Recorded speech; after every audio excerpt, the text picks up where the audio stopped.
Assalamualaikum warahmatullahi wabarakatuh. My name is Adam bin Muhammad SAAT. ID number MBA 1906-033. I'm from class JA4E. So, here are the introduction. First of all, we have been appointed to complete this assignment, which consists of 3 parts. In the first chapter, it was about thief, the kickback, or for thief is what we need to explain. Then, which preventive control, investigate control, and correction control. We need to recommend 3 internal controls in order to address the crime kickback. We need to write a business paper on the inner control case on the second half. It is made up of a payroll structure and a method of purchasing. Musica Sound Sdn Berhad, which is a stereo equipment producer with 6 sales offices throughout the country and a single production plant in Bangi, is the business we need to study. It focuses on the production of stereo instruments for high quality resale and competes with other large companies such as Sony, ANUWAR, and Panasonic. We need to write a forward to the internal control criteria in this study, explain the essential practices for both periods, and define 5 risks and suggestions for each cycle. Finally, we give in this task a summary of the sales operation for Tunas Perkasa Sdn Berhad. We need the sales department, warehouse control department, billing department, and account receivable department. To establish a complete flow map for the sales process, we need to bring the information from the description to a flow chart from this flow diagram. We need to apply both in writing and in writing. For this section, what is individual needs to be included in the decision is addressed. So today, I want to explain about part A, fraud. The first one is identify and explain what type of fraud kickback is. Kickback are undisclosed payment made to a company's workers by a third party, relying on the affiliation of accredited fraud examiners, as they include bribery between workers and suppliers. They are known as corruption schemes. Kickback is also one of the types of theft, that is bribery and corruption. Second is about suggest 3 internal control for each of preventive control, detective control, and corrective control to address kickback as in the case study. So the first one is preventive control. Isolation of accounting duties will all have the same knowledge. In the finance department, it is dangerous to grant workers oversight over all tasks. For each transaction process, there should be a division of responsibilities such as account, payable, and receivable, cash and deposit, and much more. There is a lot of isolation. However, because both of them have to have understanding of each other's obligations, this will discourage kickbacks because everybody in the organization understood what was really happening. Second one is assess internal control. The protocol for current control should be periodically checked and tested for validity and efficiency in order to minimize the risk of fraud. The third one is actively monitor controls. For any organization that is attempting to do business in any industry, a proven control analysis process that checks consistency and efficiency is critical. So, the second suggestion is detective control. In detective control, it has a vendor audit. Employees participating in kickback by paying large figures for many years can burn phone with suppliers that charge a tiny fee.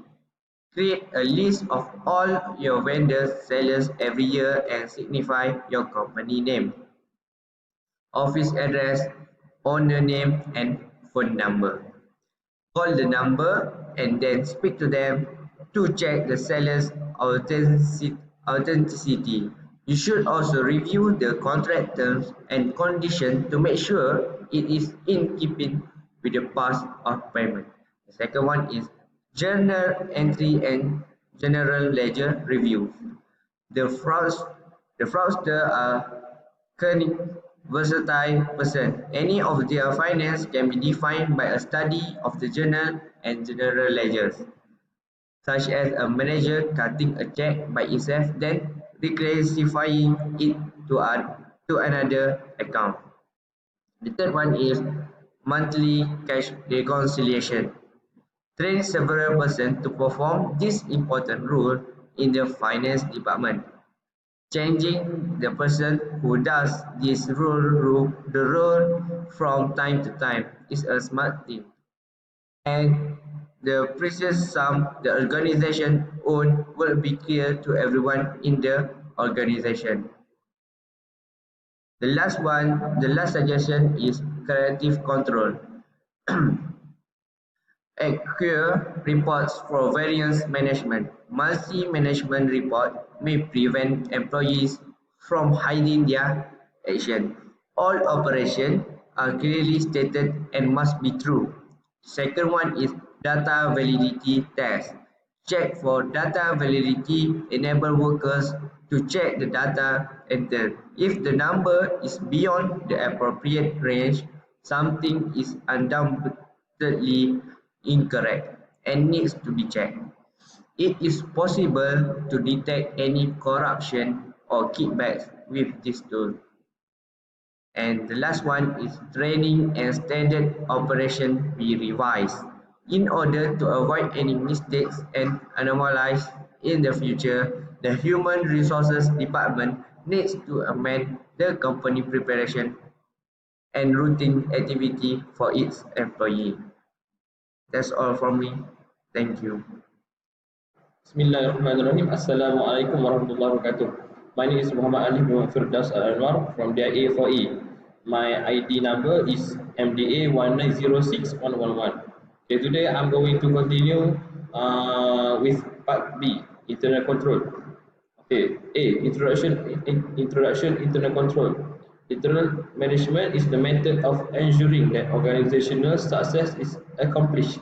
A definition from the board, internal management includes management of the threats to the company by both parties. This plays an important role in detecting and preventing fraud and protecting the organization's resources that are both physical and intangible.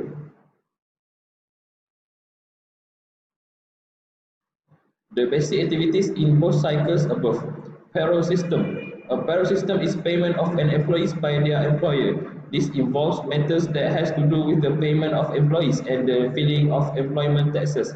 When it comes to processing payroll, for any business, it is important and necessitates an understanding of current regulations, detailed tax knowledge to ensure that proper withholding and filing and a highly organized system that can be trusted to pay each employee the right amount of money. Purchasing system. A purchasing system is a set of activities related to the acquisition of and payment for goods and services. Activity 1. Ordering goods, supplies and services. The purchasing cycle starts by the submission of a purchase requisition. It is sent from a department to request goods to the purchasing department. The purchase requisition is received by a purchasing agent in the purchasing department who typically perform the purchasing activity. Once a supplier is selected, the purchasing department will then prepare a purchase order as a document or electronic form that formally requests a supplier to sell and deliver specified products at specified prices. Activity 2. Products receiving and storing. The receiving department will recognize the supplier's deliveries when they are received. goods arrive, the PO number on the packing slip is compared by a receiving clerk with the open PO file to verify the goods were ordered. The receiving department will count the quantity of the goods and examine for the match so it is in optimum quality. Activity 3. Paying for goods and services. The account payable department will approve the vendor invoice. The account payable department will only authorize payment only for goods and services that were ordered and actually received. This authorization will require information from the purchasing department, which is the purchase order documents, and from the receiving department, which is the receiving report indicating the goods were received. The actual payment of invoice is completed by a cashier who reports to the treasurer. Thank you. Assalamualaikum warahmatullahi wabarakatuh and a very good morning. My name is Danial bin Rizal. I'm from DAE 4E. Today I'm going to present about payroll system threats. So the first one is administrative overwhelm. They need to endure a great deal of irritation followed by manual interference when manually operating their payroll process. The payroll clerk is burdened with basic tasks. Actually, there is a lot of process need to be done in order to operate the payroll. So misapplication will lead to a lot of errors and problems. The clerk will need to render it from time to time. So it is not good, or it's not the best way to do it manually. So moving on to the next point, which is tracking employee absence. For each employee, handling and manually measuring leave every month is part of the salary. This is susceptible to significant errors and need a lot of time. So actually, miscalculation will result in less or more earnings for workers than they actually deserve. It is not fair. So we do need to track the employees' absence in order to pay their salary on time and in accurate amount. So next is lack of security. This is one of the major issues with payroll system. It is entirely vulnerable to retain sensitive employee data in copy form. Employees demand a lot from their company, and it is vital to ensure the protection of sensitive employee data to accomplish it. So actually, the data of the employee is very important. So high insecurity is a must in a company to avoid it from leakage. So the next point is lack of employee productivity. Employee details such as leave, refund, overtime, submission, and the like are typically manually entered or loaded with the old payroll scheme. So actually, this will lead to miscommunication or wrongly entered the data about the leave, refund, or overtime in the scheme. So it will result in accurate payments. Repeated systems such as this are boring, and it will lead to insufficient resource utilization. Employees will end up wasting their precious time over and over doing repetitive activities. So lastly is non-compliance. In order to allow major legal updates, manual pay processing requires special care. Complying with statutory laws will result in fines for not complying with the law or serious penalty.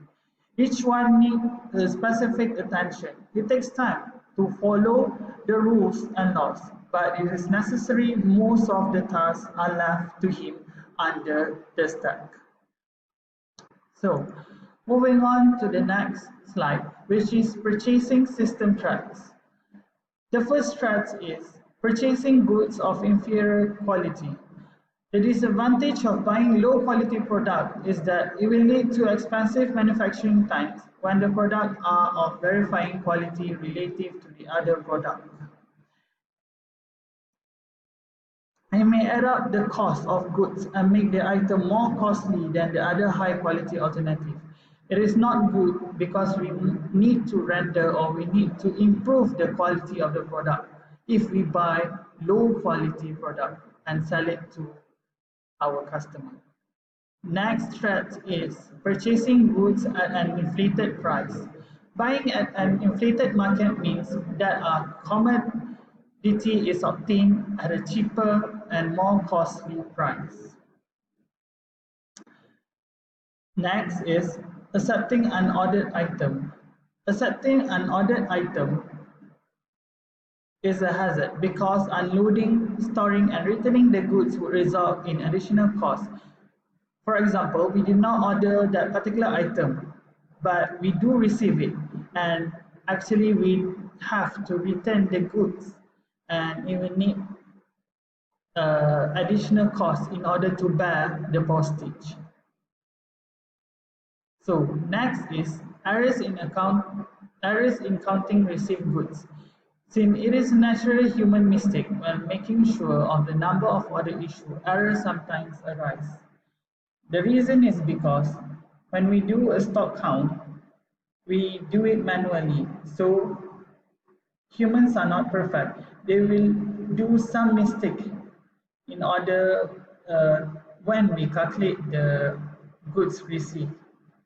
So we need to improve and set up a new system so that there will be no errors in counting received goods. And lastly, kickbacks. Kickbacks are bribes from manufacturers to purchase officials in order to manipulate their product choices. It is actually a bribe from the manufacturer given to us when we deal or purchase any item from them. It is including paying high rates, buying unwanted products, and buying low quality merchandise from the manufacturer. So that is all from me about the threats in payroll system and purchasing system. Thank you. Assalamualaikum warahmatullahi wabarakatuh. My name is HAKIM SAIFULLIZAN from DIA4E, and today I'm going to continue on with the presentation, which we continue off with the recommendations for control for the case. So the first one is parole system, and the first one is adopt new payroll management software. So how you perform payrolls is one of the most important reasons for negligence in the payroll department. It might be time to repair if you are either doing things manually or using old payroll tools. One of the best strategies for enhancing payroll productivity is effective payroll accounting software. It can transform working hours into minutes by simply using platform integration and communication. The second one is increased security. So you are searching at ways to guarantee the well-being of the employees and company as a payroll clerk. Manually, payroll makes the organization open to payroll manipulation, such as identity theft and fund misoperation.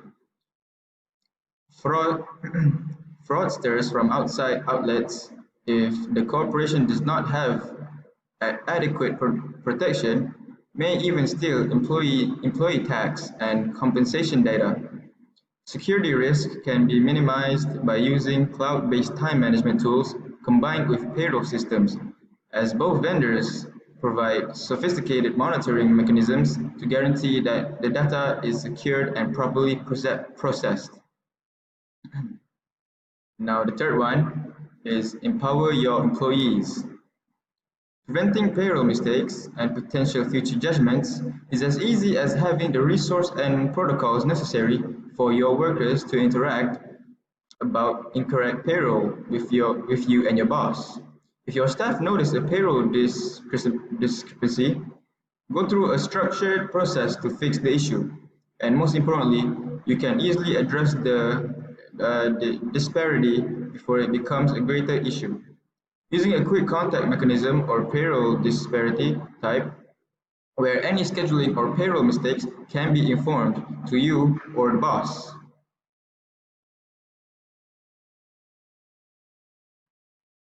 And for the fourth one is eliminate human error.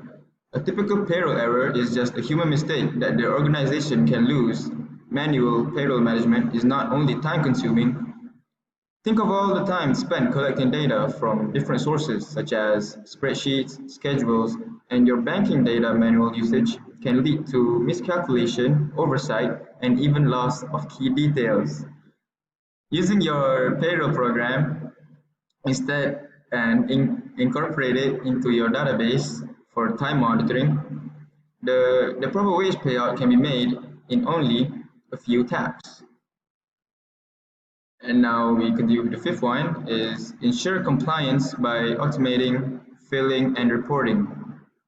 Per year, payroll community laws and regulations change. The many changes that come out of the federal, state, and local tax jurisdiction are impossible for one or more people to follow. Delayed estimates are complex. Between too many filling dates are accessible to track. An electric compensation application can assist you to ensure that payroll and tax deductions are measured accurately. Tax transactions are made and on-time reporting is done. Now we move on to purchasing systems. The first one is review purchase order. The way to reduce the chance of buying items that are not of high quality is to complete a list of certified vendors that are proven to provide goods of reasonable quality. When a buying order is made, it must be checked and to ensure that the selected supplier in the compiled list is an authorized supplier. The buying manager, including rework and scrap costs, must be kept responsible for the actual cost accusations. After that is compile price lists for frequently purchased items.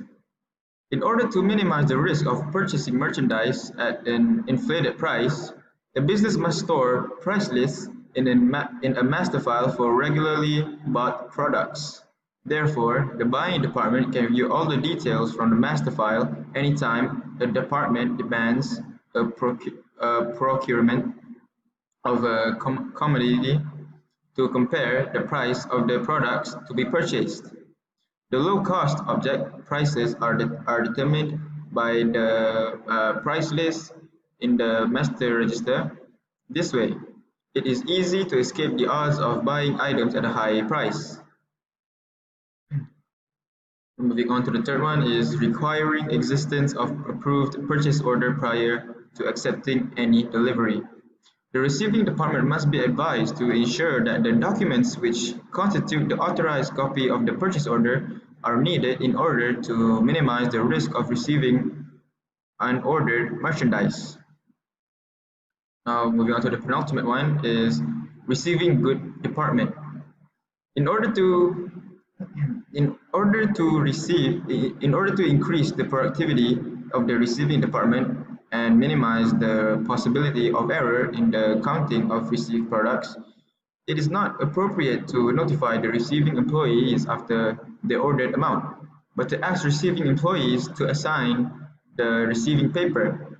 Secondly, to inspire workers to count the things right, give incentives for catching inconsistencies.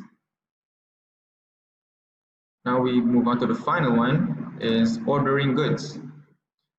An organization must forbid buying agents from receiving gifts from suppliers and train workers to respond correctly to gifts from suppliers in order to increase the productivity throughout the buying department. This way, kickbacks will not exist and the procurement of merchandise will only be dependent on efficiency. Quality, quality, and costs. Secondly, work rotation such that the same procurement company does not deal forever with the same vendors. One of the forms is to impose compulsory holidays. Finally, study and sign annual declarations of conflict of interest for buying agents. I have been LUQMAN Hakim, and that is all from me. Assalamualaikum and Assalamualaikum to my lecturer. My name is Ahmad bin YATIMI. My ID number is MDA 19-06082. I'm from DIA 4E. So I would like to present my sales department. First of all, customer sales order received by email, phone, and company website. Then the sale order need to be prepared before perform a relevant edit, check, and prepare sales invoice. After that, the sales clerk will retain the remaining documents in the file according to date. Second, the inventory control department. The inventory control clerk picks the ordered goods from the shelf and then refer and updates the inventory control card. Besides that, the inventory clerk prepares picking ticket and packing slip. The packing slip and the goods then sent to the warehouse manager for record purpose.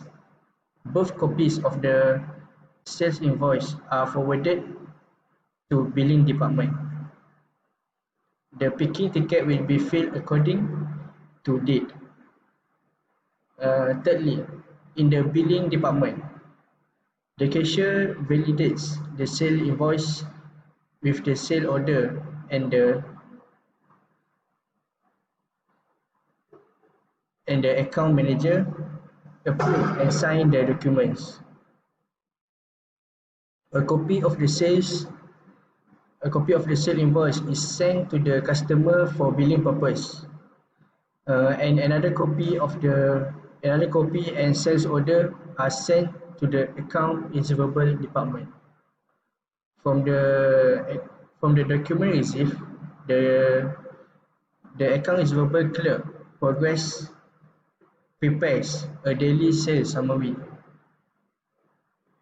The sales invoice will be used to prepare a daily sales summary. The credit sales invoice are posted to the account receivable ledger. The daily sales summary will be referred to and posted to the sales journal. The sales summary together with the sales invoice and any other document on hand will be filled in the account receivable department. So next is the conclusion. There is no doubt on the importance of accounting information system. The processes, procedures, and systems that capture data from business processes are compromised by an accounting information system which records the accounting data in an appropriate manner. We obtain more information about fraud that exists in a corporation or company and ways of stopping them from completing these tasks. Fraud must be avoided in a business environment or else it can affect the existence and profitability of a company. In addition, it is known that a firm's good internal good control structure can affect a company's effectiveness in preventing disinformation and fraud. An organization's effective internal control is a key to ensuring that organization is a strong and efficient organization. Via strong internal control, the data can be used as a data strategic weapon for countering market challenges and improving quality and productivity in a corporation. Lastly, we conclude that the purpose of data flow diagram is to make the whole process as a whole easy to understand and evaluate. That's all for me. Thank you.